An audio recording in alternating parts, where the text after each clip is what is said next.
All right, everybody. Mark Rogers TV on bowl season, my favorite time of year, and one of my favorite times all week, leading up to every Saturday throughout the college football season, has been bringing on Joe Lisi of GoForThe2.com every Tuesday night, late night.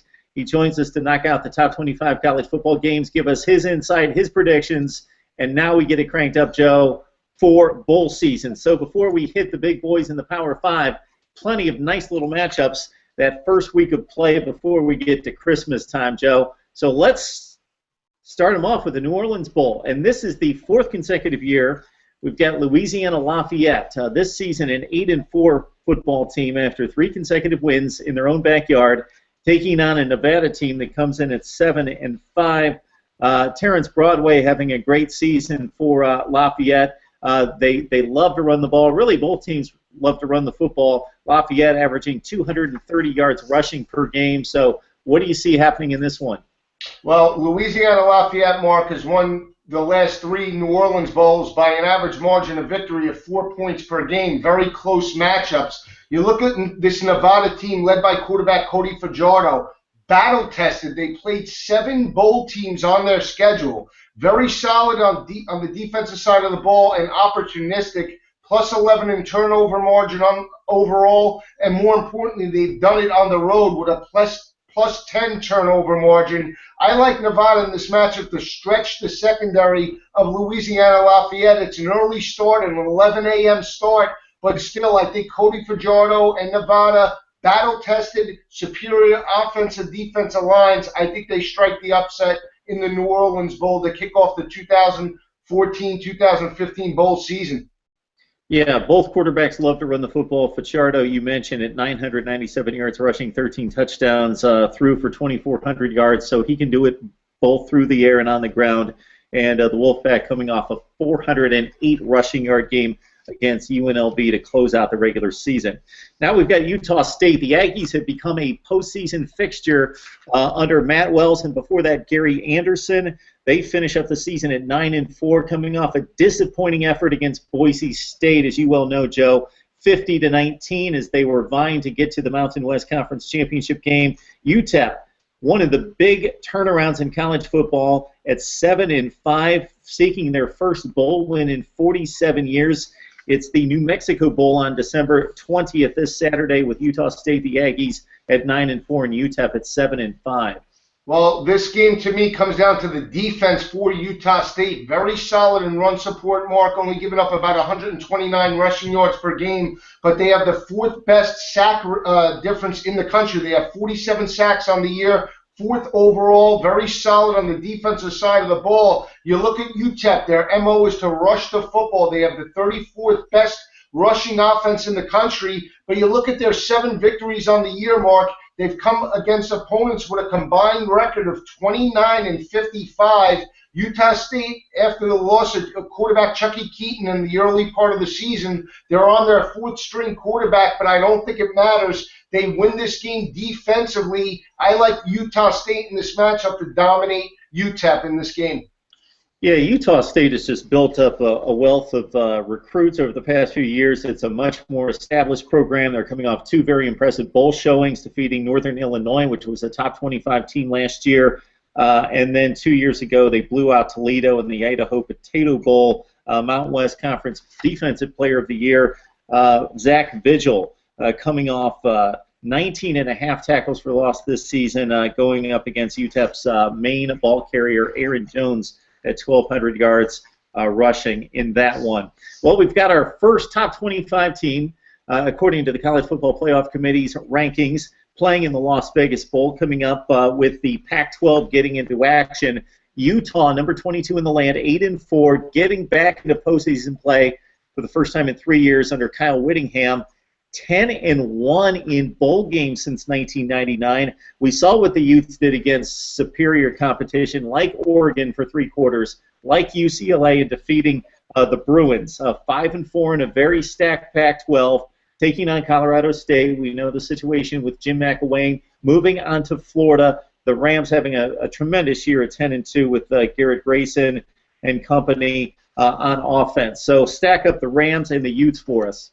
I've been all over Utah all year because of their defensive front led by Nate Orchard. They have 52 sacks on the year. That's tops in the country. Very solid defensive front. But you look at this Utah defense, struggle with some of the speed of USC, Oregon, and Arizona. Secondary giving up a lot of passing yards per game, 246 yards per game. And I think that's the recipe for Colorado State. You mentioned Colorado State, very explosive offense led by Garrett Grayson, 32 touchdown passes on the year. They have a big play home run hitter and running back Deep Hart, who's the former five-star recruit by Alabama and Jim McElwain when he was the offensive coordinator there. And they have a home run hitter at the wide receiver position in Rashard Higgins with over 1,600 receiving yards. I really like Colorado State in this matchup. They're averaging 326 passing yards per game, and they played with the big boys. They had a solid road victory earlier in the season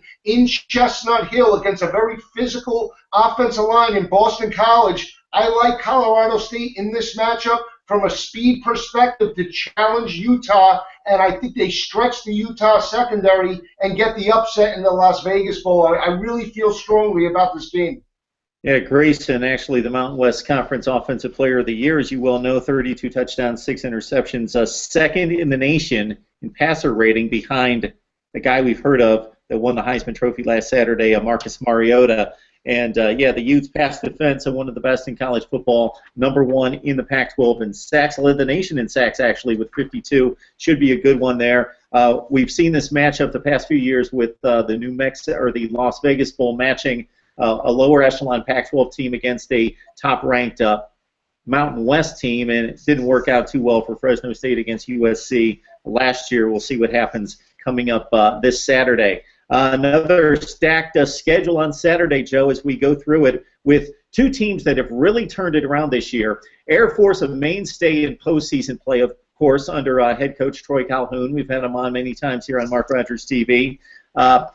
Down year last year for the Falcons at 2-10, resurrected the team, brought them back to 9-3. Western Michigan, similar situation. One win last year. They bounced back in the MAC at 8-4. Nice little storyline here with two teams that bounced back from dismal 2013s in the famous Idaho Potato Bowl with Western Michigan taking on the Falcons of Air Force. Well, a solid year by Western Michigan. Defensively, they're opportunistic. They're +3 in turnover margin overall on the year, and they have a dynamic quarterback in Zach Terrell with 23 touchdown passes, 10 INTs. But you look at this Air Force team. They beat up on Boise State earlier in the year, 28-14. They have the 8th best rushing offense in the country, Mark, averaging 272 rushing yards per game. And for me, this game comes down to the triple option. You can practice it all you want with a month off to prepare, but in my opinion, Air Force holds a significant speed advantage over Western Michigan, and the fact that they haven't played up against a triple option attack before, I think this is going to be a long, long day for the Broncos, and I like Air Force to dominate this matchup. Yeah, Air Force, again, we mentioned last season's situation there, going 0-8 in the Mountain West. They bounced back at 5-3. You mentioned the huge victory over Boise State. They also defeated number 21 Colorado State, number 21 at the time, in the regular season finale. So a nice bounce-back year by Coach Calhoun and the Falcons. Western Michigan looking to win its first ever bowl game in program history. They are 0-5. All right, more games on Saturday, Joe, to run down. The Camellia Bowl in Montgomery, Alabama, South Alabama. They've had a football program for like 5 years, and right out of the gate, they started to schedule extremely tough. They play a lot of SEC teams, most notably in recent years, Mississippi State, Tennessee. Again, they usually schedule 2 SEC teams. They get to a bowl game, so a landmark season at South Alabama. They're 6-6. They take on Bowling Green. The Falcons used to getting to bowl games, typically out of the MAC. Falcons come in at 7-6. Well, let's talk. It is a home game, basically, for South Alabama. This game is played in Montgomery and Mobile. That's their backyard. So this is a home game for South Alabama. You mentioned their resume in terms of schedule. Very solid. Mississippi State, South Carolina, Navy didn't win those bowl games, but they're battle-tested. So I like what they're doing in South Alabama. Very solid in the secondary, only giving up 199 passing yards per game. And you look at this Bowling Green Falcon team overall, Mark, led by Dino Babers. They had that solid victory over Indiana earlier in the season that looked like a monumental win. Well, Indiana finished 3-9 overall and a dismal Big Ten record this year. But you look at Bowling Green's 7 victories came against a combined record of teams with the 25-46 overall mark. They did not beat a team on their schedule with a winning record. I like South Alabama at home. They look for the home crowd to be behind this team. They have a solid secondary, and I think they find a way to get it done.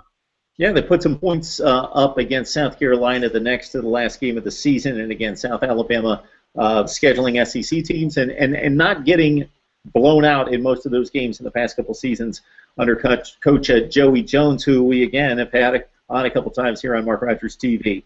Camellia Bowl there, South Alabama, Bowling Green. Last game on Saturday. We move it to Monday. We've got a Monday afternoon game. This is a nice little matchup in the Miami Beach Bowl with BYU taking on Memphis. The Tigers under Justin Fuente turned some heads early in the season, Joe, of course, at the Rose Bowl, taking UCLA to the wire, gave up a late touchdown, lost at 42-35. Really, despite losing to Ole Miss, they gave the Rebels all sorts of troubles for 3 quarters. The offense couldn't do much, but the defense really clamped down on Bo Wallace. So the Tigers out of the All-America Conference doing a nice job. The American Athletic Conference at 9-3, and again, BYU bouncing back after the loss of Taysom Hill early in the year to still win 8 football games. So we got the Cougars taking on the Tigers. I would love to pick BYU in this game because I really thought prior to Taysom Hill's injury, this was a team that could be possibly a spoiler for the playoff this year. They were playing that well on the offensive side of the ball, but after his injury, they dropped 4 straight to Utah State, UCF, Nevada, and Boise State. Christian Stewart, a little bit different type of a quarterback, got acclimated to the system with 22 touchdowns, 6 INTs. BYU rebounded very nicely to win 4 straight with a solid road victory over Cal to end the year and really hitting on all cylinders. But you look at this BYU team overall, Mark, they're giving up 266 yards defensively, passing offense. The secondary, not that good in BYU. That's how you beat the Cougars, throwing over the top of the secondary. And then this offensive line by BYU has surrendered 34 sacks all year. You look at the Memphis defense, very solid, only giving up 17.1 points per game. Very solid in run support, only giving up about 129 rushing yards per game. And they're opportunistic. I like Memphis in this matchup. They're balanced offensively, rushing and throwing the football. Justin Fuente, the former Oklahoma quarterback, really instilled a solid offensive philosophy, and Paxton Lynch, their quarterback, is solid. I like Memphis to get the upset over BYU in this game. And that would be a 10-win season for Justin Fuente and Memphis if they can get it done over the Cougars at BYU. BYU with a long and illustrious bowl history. Let's move it on to 1 week from tonight. We've got the Boca Raton Bowl with Marshall. 1 point, or depending on your perspective, 2 points in losing 67-66 from finishing undefeated. They did bounce back to win the Conference USA Championship game. The Thundering Herd at 12-1, taking on what has become the powerhouse of the MAC in recent years, very steadily winning 10, 11, 12 football games, Northern Illinois. So this should be a fun one to watch. The Herd taking on Northern Illinois.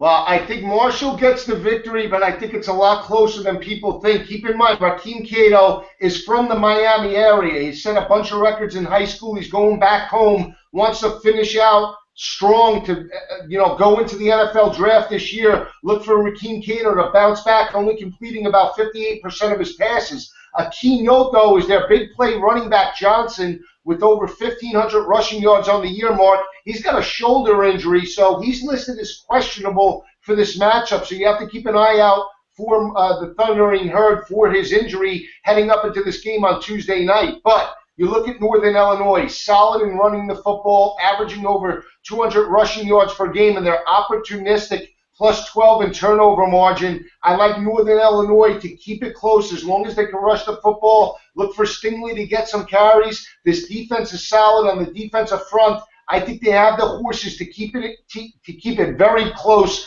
methodically work down the field. This is a team that played a very tough schedule in Northern Illinois. They will not be afraid of Marshall, and I think they give Marshall all they can handle. But in the end, the Thundering Herd have about a 3 to 4 point victory over Northern Illinois. Then finally, on December 23rd, we've got what's been a nice little bowl matchup. In recent years, the Poinsettia Bowl has produced some pretty good football games in attracting some Mountain West teams, and this time at San Diego State at 7-5, taking on a Navy team that opened the season against Ohio State, put a scare into the Buckeyes for 3.5 quarters, finished the season by getting a scare of its own against an Army team that they've dominated for 12 or 13 years. They pull that game out by a touchdown, so we got the Midshipmen at 7-5. We got the Aztecs at 7-5 as well.